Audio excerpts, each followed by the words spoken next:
Pertama, siapkan wajan. Masukkan 1 kilo tepung tapioka. Usahakan gunakan wajan yang agak besar ya, agar leluasa dalam mengaduknya. Ini saya sudah terlanjur menggunakan wajan agak kecil, nanti akan saya ganti. Kemudian tambahkan 8 lembar daun pandan, ini saya potong-potong agar mudah saat diaduk. Lalu sangrai dengan api sedang sambil terus diaduk hingga tepung berasa enteng saat diaduk dan daun pandannya kering.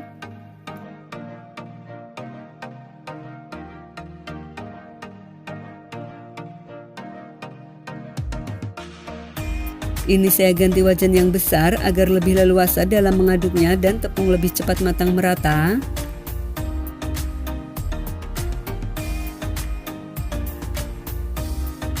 Setelah tepung berasa ringan atau enteng saat diaduk, ini tandanya sudah matang.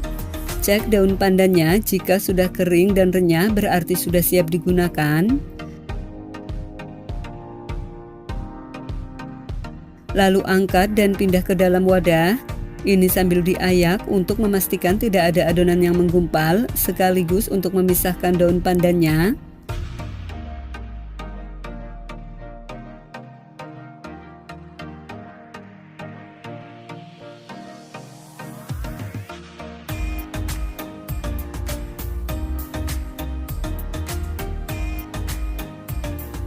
Setelah semua tepung selesai diayak, ini disisihkan dulu. Di sini saya sudah siapkan 200 ml santan kental. Ini sudah saya masak terlebih dahulu sebelumnya. Ini sudah dingin suhu ruang. Kalau pakai santan instan, gunakan 2 bungkus santan ukuran 65 ml dan dicampur dengan air. Lalu tambahkan pewarna makanan merah ros secukupnya. Aduk hingga tercampur rata. Untuk warnanya ini opsional, boleh diganti dengan warna yang lain. Setelah tercampur rata, ini disisihkan dulu. Kemudian di sini saya sudah siapkan wadah yang lain. Masukkan 180 gram margarin.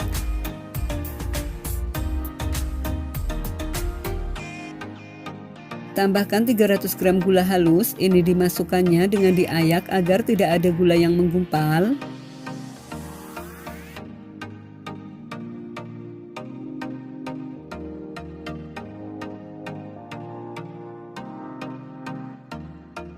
Kemudian tambahkan 1 saset vanili bubuk setara 2 gram, lalu aduk hingga tercampur rata.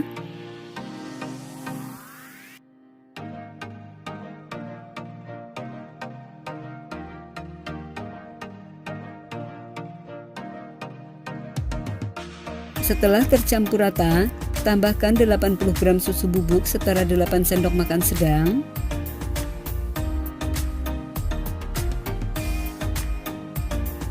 Aduk kembali hingga tercampur rata.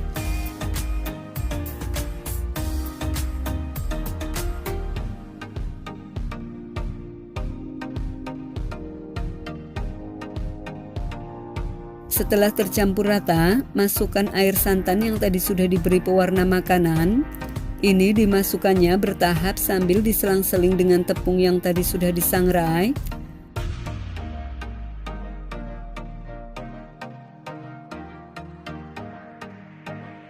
Lanjut uleni menggunakan tangan hingga tercampur rata.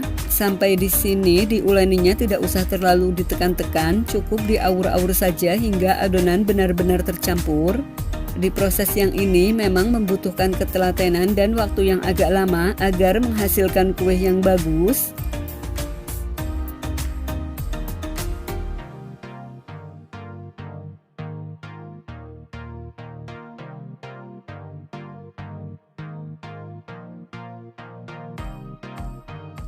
Setelah adonan benar-benar tercampur rata, ini terlihat ya adonannya sudah seperti pasir semua, tapi kalau dikepal teksturnya sudah bisa menyatu seperti ini. Ini sudah siap dicetak. Di sini saya sudah siapkan cetakan motif daun. Kalian boleh gunakan cetakan apa saja.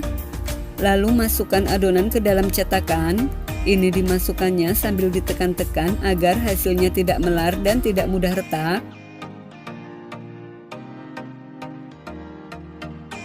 Kemudian rapihkan dengan disasak sampai bagian permukaannya rata. Setelah bagian permukaannya rata seperti ini, lalu balik cetakan dan hentakan hingga adonannya lepas dari cetakan. Kemudian pindahkan ke dalam loyang. Untuk loyangnya ini tanpa oles apapun ya.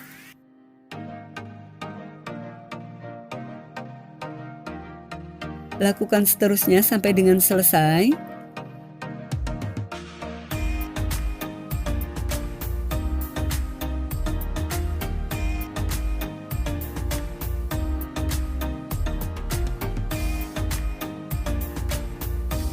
Setelah sebagian adonan selesai dicetak, ini siap untuk dipanggang. Untuk sisa adonannya dicetak sampai dengan selesai ya. Sebelumnya saya sudah panaskan oven selama 10 menit. Masukkan loyang yang berisi adonan ke dalam oven di rak bawah dan rak atas. Panggang dengan suhu 150 derajat, gunakan api atas bawah selama 20 menit. Setelah dipanggang 20 menit, buka oven. Ini posisinya dibalik, yang di rak atas dipindah ke bawah dan yang di rak bawah dipindah ke atas. Jangan lupa posisi loyangnya juga diputar agar kue matang merata. Lanjut panggang kembali selama 20 menit atau sampai matang, menyesuaikan oven masing-masing ya. Setelah 20 menit, buka oven, ini sudah matang. Jadi total waktu memanggang dari awal selama 40 menit ya. Lalu keluarkan loyang dari oven. Kemudian ini didiamkan dulu hingga dingin suhu ruang, baru kita kemas ke dalam toples. Nah, ini dia kue bangkitnya sudah jadi. Ini hasilnya cantik banget ya. Cocok banget buat isian toples saat lebaran, atau kalau mau buat ide jualan, ini juga oke banget. Untuk teksturnya ini terlihat ya, kuenya kering, matang sampai dalam.